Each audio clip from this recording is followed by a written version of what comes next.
Hi, everybody. Welcome back to RVAsec 2023. Chuck Harold, SecurityGuideTV.com. Beautiful Omni Motel, Richmond, Virginia. My next guest, what's your name, sir? Andy Ellis. How are you doing today? Good. And do you have a website? I do. It is csoandy.com. Oh, that's a great website address. Yeah, very, very simple and easy to find. Very excellent. Now, you wrote a book, 1% Leadership. I love the title. Thank you. It sounds like we're using verbs to get things done with minimal noise on the line, as we used to say. Tell me about it. I like that way of looking at it. So if you've read a leadership book or been to leadership training, they often suffer from one of two sins, in my opinion, sometimes both. Either they assume there's one trick. They're like, this is Jack Welch. He was the best leader ever. He just did stack ranking. Now, first of all, Jack Welch did a million things right, and stack ranking was not actually one of them, so don't copy that. But they pretend that if you just do this one trick, you will now be that great leader. Or they basically say, look, there's just this one thing. Like, just keep doing it. Like, double down on what your strength is, and you'll be amazing. And the reality is, like any skill set, leadership is a bunch of different skills. Right. And if you just get a little bit better every single day at some skill, that's where true mastery comes from. And it's whatever you are worst at that costs your team the most. Right. Like, it does not matter how great you are at motivating people if you exhaust them and they run out of energy and they're burned out. That's right. Like, no, that's work true. on the burnout problem before you work on being a better motivator. I think incremental, I'm not going to call it micromanagement. It's not micromanagement. It's incremental adjustments on a daily or hourly basis. Right. You have to adapt to the environment, adapt to who you're talking to. They used to give this test at Disney for your personality, the 4 boxes. Yes. So we're in a big meeting. There's must be 50 people there. Chuck, I've never seen a box like this. What do you mean? Your dot is right in the middle of all 4 boxes. Right, exactly. I said, what's that mean? I said, well, it means you can talk to anybody. I said, well, I can't talk to anybody. I was a policeman. I have to adapt my language to who I'm talking to, or I'm not going to be effective. Right. And to your point, most leaders are, I'm following this procedure. I'm going to act like this, but this guy doesn't hear you. Exactly. It doesn't right. translate. You got to learn how do you talk to people. Right. And then the other problem with a lot of leadership books is they could have been written as a tweet. And instead, but you can't make money. Like, I write a lot of tweets. Nobody pays me to write tweets. I mean, if you want to subscribe to my Twitter feed, feel free. But they take a tweet and they turn it into 300 pages. Right. And so you get like 2 or 3 chapters in, and you're like, I think I know what this is about. You get like 4 more chapters in, and you're like, great, I got it. I'm done. I'm never reading it again. Right. Well, for this, it's 54 of those. Every chapter starts with the tweet. Oh, that's interesting. Give you the story right up front. Yeah. And then it's like 700 words telling you about the story, giving you an application for it, and then I close with it. But you can just read the table of contents, and if that's good enough for you, don't waste your time reading the rest of the book. Now, I got a good question for you here. Yep. Why does leadership matter for individual contributors? Now, I think that means I'm not the leadership of an organization, but can't I apply this to lead myself? Does that make sense? So you can apply it to lead yourself, but you can also apply it to lead your organization. Okay. What often happens is we confuse the idea of authority, which is being in charge and being able to tell someone what to do, with leadership, which is being able to affect what someone does. Yes, that's a great way to say it, right. And so everybody is a leader.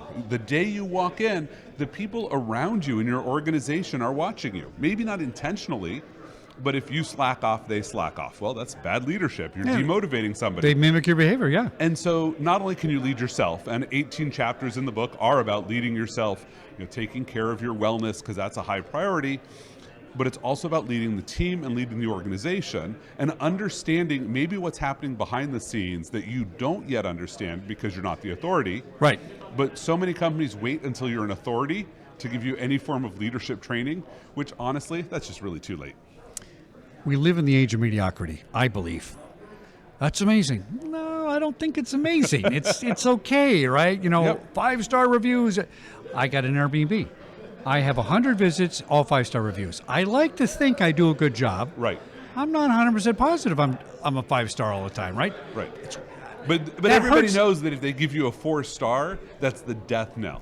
That's right. I'm worried if I'm going to get a 4. There's no way that they're actually giving you performance improvement, which is what you would like. Exactly. Right. You almost want to have like a second survey form that says, hey, please give me 5 stars on Airbnb, but tell me what I could have done better for this visit, so the next person would love to give me 6 stars. So let's take that idea, translate to leadership. If you're mediocre and you think you're great because your 3rd grade teacher gave you a badge that said so, how does it hurt the organization, and can you recognize it? yourself. Your followers can. I think you can recognize it. And for me, the most important chapter about this actually is performance development should be applied to everyone on your team. If you are not developing and improving your performance, then you're being mediocre. Right. And so many organizations don't do this.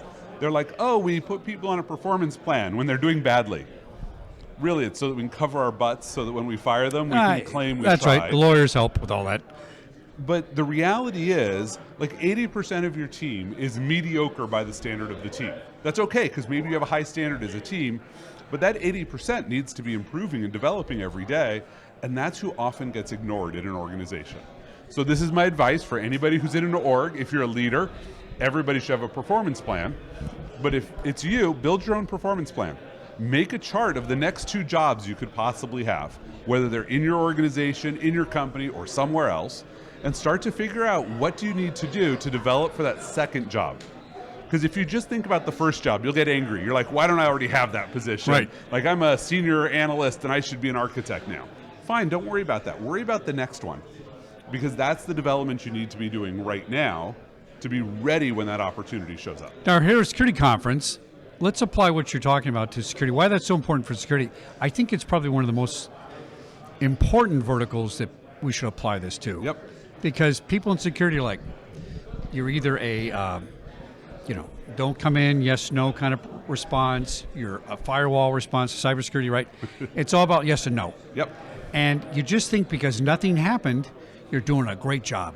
And that's not the case because right. You might be doing a great job, or there's no metric to measure that something didn't happen. That you did a bad job. Exactly. Or the adversary might not yet notice. Yeah. But here's the reality, which is while there are day-to-day practical things we do in security to improve the world, 99% of our value comes from getting other people to improve the world. If you are doing AppSec testing, you don't fix bugs. You convince engineers to fix bugs. Right. If you're doing product security, you're convincing a product manager to prioritize features. So much of what we do relies on other people. Well, how do you get other people to do things? That's just leadership.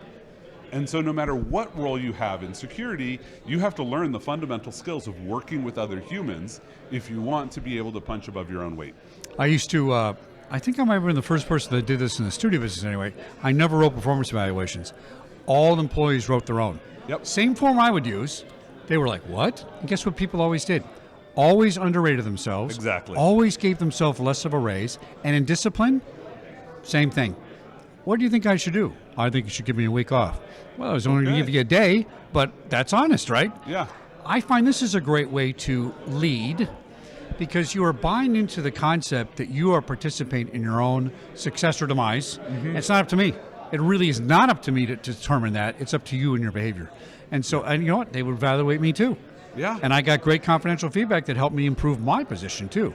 Right. So and sometimes it's hard because you'll hear something. Oh, yeah. That can't possibly be true. Yeah. But there's a reason someone wrote it down. That's right. And maybe you grab the kernel of truth out of it that makes sense because they don't have all the data, but it keeps you on your game.